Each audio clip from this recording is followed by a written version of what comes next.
A world record was broken this year, and not the kind humanity strives for. There are now more refugees than ever before, about 60 million.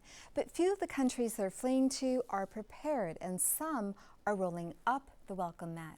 Joining me to talk about the crisis is Rawan Arar, PhD student in sociology at UC San Diego, and historian Keith David Watenpaugh, author of a new book called Bread from Stones, The Middle East and the Making of Modern Humanitarianism. Keith, let's start with you.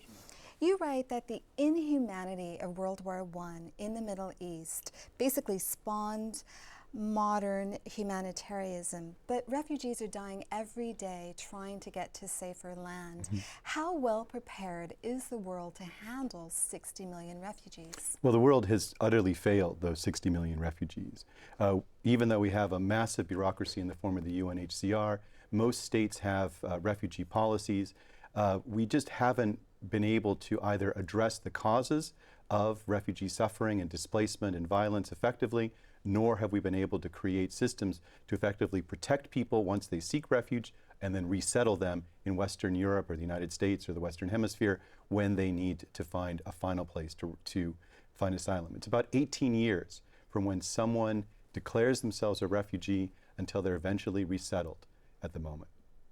Rawan, refugees from places like Afghanistan and Syria and Iraq are facing unspeakable treatment by ISIS, by the Taliban, and in some cases their own government. But when they arrive at some of the host countries in Europe and elsewhere, they're facing racism and xenophobia. What kind of emotional toll does this take on them?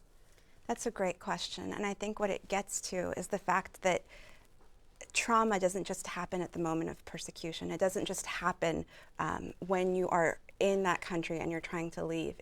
Being a refugee also means that you are experiencing trauma along the way, along the routes, either in countries of first settlement, like for many of these refugees who are going to Europe, like Jordan, Lebanon, or Turkey.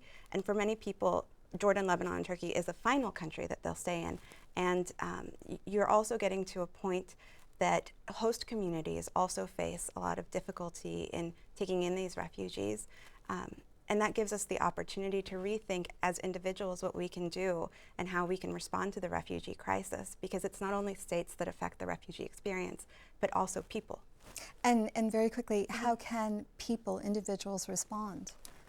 Well, the first example that comes to mind is in Iceland. So when the Icelandic government said that they would take 50 individuals, over 11,000 Icelanders spoke up and said, you know what, we will house refugees in our homes. And that's very powerful. Keith, Colin Powell famously said, if you break it, you fix it. Many of the refugees are coming from countries like Afghanistan, like Iraq, like Syria, where the U.S. and its allies have intervened. Given that, do these countries then bear more responsibility in accepting the refugees? Well, I think the United States' biggest responsibility to help refugees is because we are a country who have helped refugees in the past. It's part of who we are as Americans to reach out to those in need across the water and help them. And in some cases, bring them here, let them become part of our society, and allow them to contribute to the diversity and the excellence of the United States. So it's less about you break it, you buy it, and more about our own responsibility and being true to our sense of American values. You know, we are a country built by refugees coming from all over the world, and we have to be true to that identity. And Rawan, you spent some time with refugees at a Jordanian camp this summer. What was daily life like for them? I think if I were to sum it up, it's very important to point out that people in camps are waiting.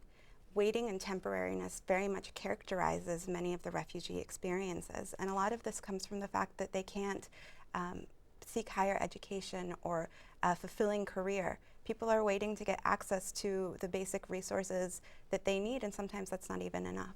And in their wait, what are they doing? They're literally waiting.